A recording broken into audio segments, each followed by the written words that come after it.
On va maintenant découvrir les market movers en Europe. Ce sont les indices et les valeurs qui ont retenu notre attention ce matin. Antoine, rebonjour. On commence peut-être avec le CAC 40 ? Oui, tout à fait. Alors le CAC 40, la semaine dernière, a progressé de 3%, donc une très belle performance sur la semaine. Et c'est notamment mardi où le CAC a fait une très belle progression de plus de 2,2%. C'est sa deuxième meilleure journée de l'année.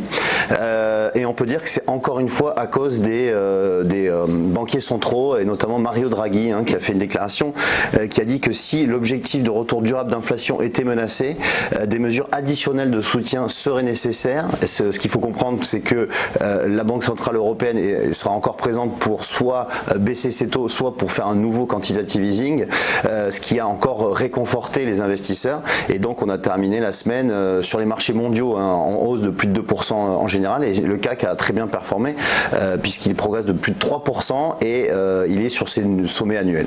Il y avait le salon du Bourget, donc vous voulez nous parler d'Airbus ? Oui, tout à fait. Airbus qui a encore fait l'actualité la semaine dernière, puisqu'on a toujours ce match traditionnel entre Boeing et Airbus au salon du Bourget, et c'est Airbus qui a remporté entre guillemets ce match, puisqu'il a 363 commandes pour Airbus et 292 pour Boeing. Et ce qui a été la révélation de ce salon, ça a été vraiment la présentation du nouvel Airbus, la 321 XLR, qui a enregistré 226 commandes, donc à peu près 2/3 des commandes d'Airbus s'est faite uniquement sur ce nouvel appareil.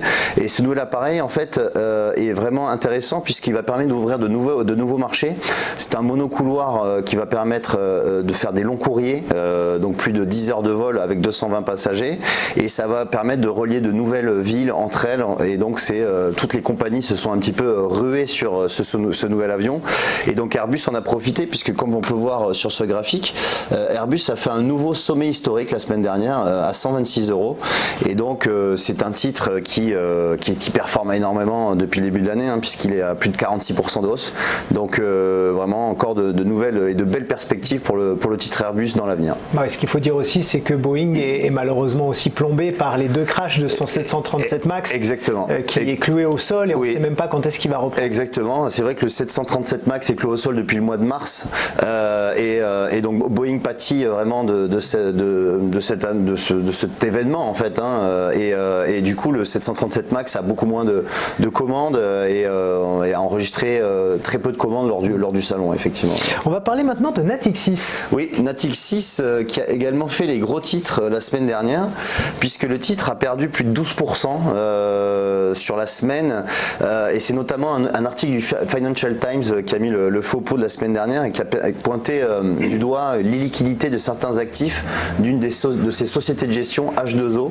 H2O qui est une filiale de Natixis et qui est un petit peu une vache à lait pour Natixis, puisque elle représente à peu près 13% des revenus de Natixis, et qui est une société qui performe énormément, qui gère à peu près 30 milliards d'euros, et qui est vraiment très très performante. Malheureusement, donc H2O a un petit peu subi les foudres des investisseurs. Alors, il y a eu un retrait de plus de 1,4 milliard la semaine dernière, et il y a dû avoir des communiqués de la part des dirigeants pour un petit peu calmer les investisseurs.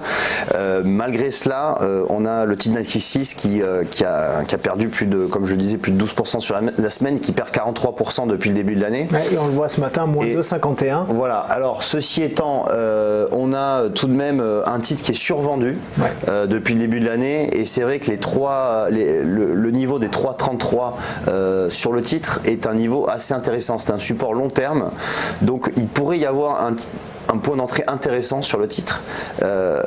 Voilà, donc c'est à surveiller de près. Effectivement, c'est assez risqué, puisque on en est quand même sur un titre qui perd plus de 40% depuis le début de l'année, mais justement, ça peut être intéressant, un point intéressant d'entrée sur la valeur sur du court terme. Merci beaucoup Antoine Fraisse-Soulier.